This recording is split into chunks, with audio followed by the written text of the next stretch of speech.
The wire transfer confirmation was sitting in my best friend's recycling bin, not hidden in a drawer or locked in a folder, just tossed among junk mail, grocery receipts, and an expired coupon flyer. I only saw it because I was breaking down cardboard boxes in her kitchen while she showered before we went out, 8 months after she had slept with my fiancé, or so I believed, and ended my engagement. $75,000. Sender Castellano Family Trust. Memo Line Consulting Services Q3. I stood there in Renata Ferris's apartment in San Francisco, with my fingers frozen around a piece of paper that made the worst year of my life rearrange itself in my mind. Renata did not do consulting work. She was a nurse. She had never consulted for anyone, let alone for the family trust belonging to the parents of the man I was supposed to marry. My name is Bianca Whitmore. I was 33 then, managing community health outreach programs for a nonprofit clinic network in the Bay Area. Julian Castellano, my former fiancé, came from old San Francisco money. The kind that did not need to announce itself because the right rooms already knew. His family owned a controlling interest in a commercial real estate and hospitality group, and their foundation occasionally funded public-facing causes, including the clinic event where Julian and I met. We were not supposed to make sense on paper. He had grown up with trustees, private schools, and family expectations disguised as tradition. I had grown up with a father who drove a beverage delivery route for 30 years and a mother who stretched every paycheck until it looked almost miraculous. But Julian never made me feel smaller for that. He asked real questions. He remembered the answers. We fell for each other slowly, then all at once, in the way people do when they think they have found a private door out of the lives everyone else assigned them. His mother, Uns Castellano, never believed I belonged behind that door. I knew it almost from the first dinner. Uns was not openly cruel. Open cruelty would have been too easy to name. She was surgical. She could smile while making you feel examined. At that first dinner, she asked what my father did. And when I said he had driven a delivery route before retiring, her face performed polite interest, while her eyes filed the information somewhere permanent. Later, she asked if I had ever considered a career with a bit more of a ceiling. She said she admired nonprofit work, but worried it could be limiting for someone about to build a family with Julian. Every insult arrived wrapped as concern. Every concern required me to thank her for it. Julian defended me when he heard it, but Ines rarely said the worst things in front of him. She had spent decades learning how to leave no fingerprints on a conversation. Renata Ferris was the person who helped me survive those dinners. She had been my closest friend since our first week of nursing school, before I moved into public health administration, and she stayed in clinical practice. Our friendship had lasted through cities, breakups, terrible apartments, long shifts, and the kind of young adult chaos that makes you believe a person has become permanent. She knew my family's history. She knew my insecurities. She knew exactly when to squeeze my hand under the table after Ens said something cutting in a voice too soft for Julian to catch. Renata was my maid of honor. She came to dress appointments. She helped me compare venues. She made jokes about Castellano table settings and promised that if Ines tried to replace my flowers with something more appropriate, she would personally smuggle in peonies under her coat. She played the role of my ally so convincingly that I never once wondered if it was only a role. 4 months before the wedding, Julian began pulling away. It was subtle at first: longer hours, shorter texts, a tiredness around his eyes when we discussed seating charts or family logistics. When I asked what was wrong, he said work was heavy. His mother was making everything difficult, and he felt like every decision about our wedding had become a referendum on his entire life. I believed him because all of that was plausible. Renata became my main source of comfort. She brought wine and takeout, sat cross-legged on my couch, and told me men got strange before weddings. She said Julian was probably overwhelmed. She reminded me that we loved each other. When I cried, she cried with me. Looking back, I can see how carefully she positioned herself between my confusion and the truth, catching every question before it became suspicion. Then, 6 weeks before my wedding day, Renata asked to come over. She arrived pale and shaking, with no makeup and a look of devastation so convincing that my first instinct was fear for her. She sat on my sofa, gripped a mug of tea she never drank, and told me there was something she had to confess, even though it might end our friendship forever. She said she and Julian had slept together once after a work event. She said they were drunk, stressed, and miserable, that it happened in a hotel room and ended almost immediately in guilt. She said Julian begged her not to tell me. She said she had been agonizing for weeks because she loved me too much to let me marry a man capable of betraying me that way. The room went quiet in a way I still remember physically. I could hear the refrigerator humming. I could hear Renata crying. I could hear myself asking questions in a voice that did not sound like mine. What work event? When? Did he say he loved her? Did she love him? She answered each question with awful, careful pain. I confronted Julian 2 days later. He looked stunned, then ashamed, then angry. But in my grief I read all of it as guilt. He denied it, but his denial sounded impossible beside Renata's tears and her years of friendship. By the end of the week, I had given back the ring. By the end of the month, the wedding was cancelled, deposits were gone. My dress was sealed in a garment bag I could not bring myself to open, and the future I had been walking toward simply disappeared. For 8 months, I believed the story Renata had given me devastating, ugly, but almost noble in one respect. She had betrayed me, then confessed because she could not live with the lie. Our friendship did not survive, not really, but we remained in loose contact, the kind maintained by old habit and shared history. That was why, on an ordinary Tuesday night, I was in her new apartment helping break down boxes while she got ready, and why I found a financial document that turned heartbreak into evidence. I photographed the transfer confirmation with my phone. My hands were shaking so badly the first picture blurred. I took 4 shots before I could read every line clearly. Then I placed the paper back under the same grocery flyer and folded cardboard until Renata came out in a black blouse, asking if I was ready. I went out with her as planned. I ordered my usual drink. I laughed when she told a story about a patient who had proposed to a phlebotomist. I watched her mouth move and wondered how many times I had mistaken performance for love. It was one of the hardest things I have ever done. Sitting across from the woman I had trusted most, knowing that $75,000 connected her to the family that had wanted me gone. The first person I called was not a lawyer. It was Julian. I did not know whether he was part of it, whether the confession had been a lie paid for by his mother or a cover for something he already knew. I asked him to meet me for coffee and said I wanted closure. He sounded careful, wounded and tired, but he agreed. At the coffee shop, I showed him the photo without a speech. I needed his first reaction before either of us had time to construct anything. He stared at the screen. His face lost color. He read the amount, the sender, the memo line. Then he whispered, Q3 was the quarter we broke up. That was the moment I began to believe he had not known. Julian had spent the same 8 months believing Renata's confession, though from the opposite side. He believed his best friend's accusation had destroyed us even though the affair never happened. He had been living under the weight of being disbelieved by the woman he loved, while I had been living under the weight of trusting the wrong person. He told me his mother had mentioned Renata only in ordinary wedding context. He had never heard of consulting work. At first, even with the photo between us, he resisted the conclusion that Ines might have paid my best friend to fabricate an affair. I could see the resistance in him. Believing it meant accepting that his own mother had not merely disliked me. She had been willing to destroy his happiness and mine to keep me out of the family. Julian hired a forensic accountant named Grover Illick, a methodical man who specialized in family trust and business disputes. Julian wanted the investigation to come from him because he had access I did not. As a trust beneficiary, he could demand records that an ex-fiancé could never reach. He also understood that if this was true, it had to be proven carefully. Ines was not the kind of woman you accused with a feeling. Grover found the payment in the Castellano family trust records within a week. $75,000 to Renata Ferris, categorized as Q3 consulting services, approved 6 weeks before my engagement ended.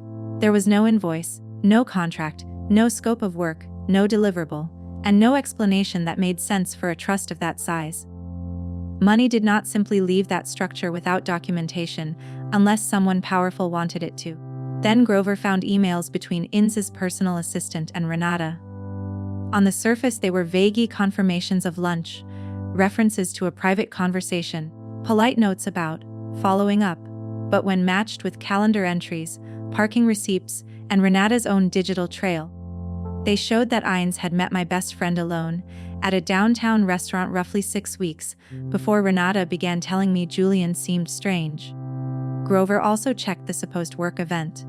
There was no event matching Renata's description. Julian had not been at the hotel she named. The reservation trail she had implied did not exist. The night she claimed changed everything had been manufactured from nothing. No drunken lapse. No hotel room. No guilt-ridden confession. Just a story designed to make me do the one thing Ines wanted without Ines ever having to ask. The confrontation with Renata happened 2 weeks later. Julian insisted that both of us be present, and by then I understood why. Alone.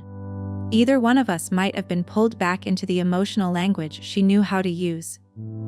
Together, with documents on the table, we gave her less room to perform. We met in a private conference room borrowed from Julian's attorney.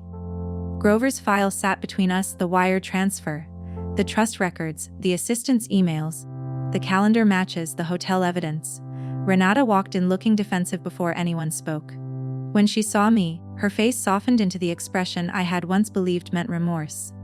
This time, I watched it arrive like a mask. She denied it first. She said the money was for private health consulting. She said Ines had wanted advice about elder care for a relative. Grover calmly asked for the relative's name, the care plan, the notes, any messages about medical needs. Renata had none. Her anger came next. She said Julian was trying to rewrite history because he could not face what he had done. Then Grover showed the hotel records and the proof that the event she described had never happened. That was when she broke. Not beautifully. Not with the clean sorrow people imagine when liars finally confess. She became smaller. Her shoulders folded in, and her crying turned flat and exhausted, as if the performance had taken more energy than the truth. Ines had approached her at one of my wedding dress fittings, Renata said. I remembered that day vividly from the other side of the curtain, standing on a little platform while a seamstress pinned the hem. I had called out to Renata about a neckline. I had not known Ines was quietly starting the conversation that would end my engagement. At first, Ines had been casual. She complimented Renata's loyalty. She asked whether Renata ever worried that Julian and I made sense long-term. She suggested that marriages built across such different worlds often created resentment. Renata said she brushed it off, but Ines kept finding reasons to meet. Coffee. Lunch, a favor. A question about wedding logistics. Eventually, the conversation became explicit. Ines wanted the engagement ended before the wedding, and she did not want the family seen as interfering. A fabricated affair would be efficient. It would wound me deeply enough that I would leave on my own. It would make Julian look guilty enough that his protests would sound like denial. It would destroy my trust in the one person outside the relationship, whose word I would otherwise have believed. Renata admitted the amount had felt impossible to refuse. She was buried in nursing school loans, carrying credit card debt, and watching me marry into a level of financial security she feared she would never touch. She said that with a bitterness I had never heard from her before, as if my future had been an accusation against her life.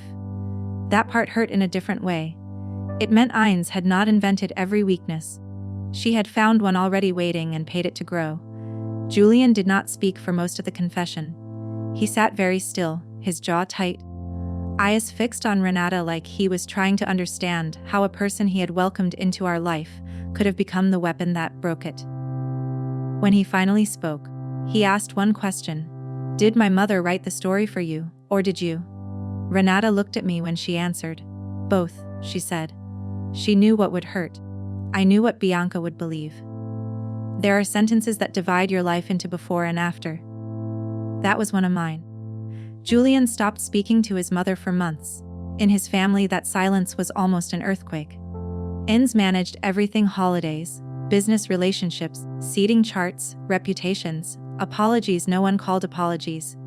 Julian removing himself from her orbit was not a dramatic public gesture, but everyone felt it. When he finally confronted her, he recorded the conversation after making sure he could do so legally. He wanted a record, because he knew his mother would later try to sand the edges off the truth. Julian played the recording for me once. I never asked to hear it again. Ines did not deny the payment. She did not apologize either. Her voice was calm, almost wounded, as if Julian had misunderstood a sacrifice. She said she had done it for his own good. She said she had watched too many marriages in their circle collapse under unequal footing. She said love was not enough when money, background, and family expectations were misaligned. She said I was a good woman, which somehow made it worse, because she could acknowledge my humanity and still treat me as an obstacle. Julian asked if she understood what she had taken from us. Ines answered that she had saved him from a mistake he was too infatuated to see clearly. Listening to that, I realized there would never be a courtroom of the heart where ends confessed and broke down. She believed control was care. She believed damage was acceptable, if the result protected the family shape she had spent her life maintaining. I wish I could say the truth brought Julian and me back together cleanly. That would be the satisfying version. We did try. For several months, we moved carefully around each other, meeting for dinner, walking through neighborhoods that had once held our future, learning how to speak without flinching. There were good evenings. There were moments when I could almost feel the old life close enough to touch. But trust does not return just because the lie is exposed. I did not believe Julian had betrayed me. Grover's investigation made that clear, and my own heart believed it too. Still, I could not separate him from the family that had done this. Marrying Julian would have meant living within reach of a woman who had proven exactly how far she would go. It would have meant birthdays, illnesses, children if we had them, property, holidays, emergencies, all with Uns somewhere nearby, measuring and managing. One night after dinner, Julian told me he would cut his mother off completely, if that was what it took. I believed he meant it. That made the decision harder, not easier. I loved him enough not to ask him to amputate his family for me, and I loved myself enough not to spend my life wondering whether the next quiet lunch, the next polite conversation, the next family check would hide another plan. I ended it a second time, gently, on my own terms. He cried. I cried. But this time, the grief belonged to the truth. I consulted an attorney named Odalis Farrow, a sharp civil litigator who did not waste words. She reviewed the documents and told me there were possible claims fraud, intentional infliction of emotional distress, maybe claims tied to the financial losses from the canceled wedding. I had non-refundable deposits, a dress I never wore, lost income from reducing my work schedule to plan a wedding that someone else had already decided would not happen. Odalis was also honest about the cost. Suing the Castellano family trust would mean years of public litigation against people with money, lawyers, and an instinct for reputation management. It might bring accountability. It would also keep me tied to Ines, Renata, and that destroyed engagement long after I wanted my life back. For several weeks, I woke up angry enough to sue and went to bed tired enough to let it go. Eventually, I chose the middle ground. With Odalis's help, I sent a formal demand letter to the trust seeking reimbursement for my documented wedding losses and a written acknowledgement of what had occurred. It was much smaller than a lawsuit, but it carried an obvious message. If they refused, I had Grover's file and Julian's recording. Private embarrassment could become public evidence. The trust settled within 3 weeks. They reimbursed my losses and issued language their attorneys had clearly polished until every word was cautious. It acknowledged that the trust had made an improper payment to Renata Ferris in connection with the termination of Ms. Whitmore's engagement to Julian Castellano. It did not say Uns bought a lie. It did not say my best friend was paid to break my heart. But it said enough. Anyone reading it would understand. Renata's life unraveled in ways I did not orchestrate. I want to be honest that I did not feel the clean satisfaction people expect from revenge stories. Word spread, because stories like that never stay fully contained, especially when too many people had attended showers, fittings, dinners, and canceled plans. Two former nursing school classmates quietly mentioned that Renata had developed a pattern of accepting financial favors from wealthy families for services she never clearly described. She lost her clinic job, not through a dramatic firing tied directly to me, but through the slower erosion of trust. Colleagues stopped confiding in her, managers stopped giving her sensitive assignments. Patients were not the problem, reputation was. In clinical work, trust is not decoration. Once people start wondering what else they do not know, the ground changes under you. I have not spoken to Renata since that conference room. Sometimes I miss the person I thought she was with such force that it embarrasses me. Betrayal does not erase history. It contaminates it. There are memories from nursing school, cheap dinners, late night studying, and shared apartments that still feel warm before I remember where they lead. Therapy helped me understand that grief for a false version of someone is still grief. For nearly a year, I questioned every kindness. A friend offering to pick me up from the airport made me wonder what she wanted. A coworker remembering my birthday made me tense. I had to learn the difference between discernment and suspicion. My therapist never told me my vigilance was irrational. She helped me notice when it was protecting me and when it was trying to burn down every bridge so no one could cross it. My circle is smaller now. I no longer confuse intensity with loyalty or history with character. The friends I trust are not necessarily the ones who make grand speeches. They are the ones who show up in ordinary, unglamorous ways and do what they said they would do. After Renata, I began to value consistency more than performance. I still think about the dress fitting where Ines first approached her. In my memory, I am behind the curtain, excited and nervous, asking Renata whether the neckline looked elegant or too severe. A few feet away, the woman who would have become my mother-in-law was studying my best friend for weakness. That memory now exists in double exposure. The hopeful version I lived, and the colder version I learned about later. I do not know if those two images will ever merge. My mother reacted to the full story, with a kind of quiet vindication that surprised me. I told her months after the settlement, because I had not wanted to drag her through every development while it was happening. She listened, folded her hands in her lap, and finally admitted she had never trusted Ines. At the one family dinner my parents attended, my mother had noticed the way Ines looked at her second-hand dress, and the modest rental car my parents had driven, because theirs was in the shop. No one said anything insulting. That was Ines's talent. But my mother felt the judgment move through the room like a draft. She kept it to herself because she did not want to be the mother who poisoned her daughter's happiness with suspicion. I understood that fear too well. The difference was that my mother had chosen restraint. Ines had chosen control. Grover told me near the end that trust-funded interference in relationships was more common than people imagined among families with generational wealth. Usually it was quieter pressure, private investigators, financial incentives, threats about inheritance. What made my case unusually effective was that Ines used someone who already had access to my heart. A stranger could have lied to me. Renata could make me believe the lie was love. He also said cases like mine rarely get uncovered, because evidence rarely lands in the wrong recycling bin. People who do this usually clean up better. They use verbal agreements, shell entities, vague favors, cash equivalents. Ines had been careful, but Renata had been careless. Or maybe she had grown so used to me trusting her that she forgot I could see what was in front of me.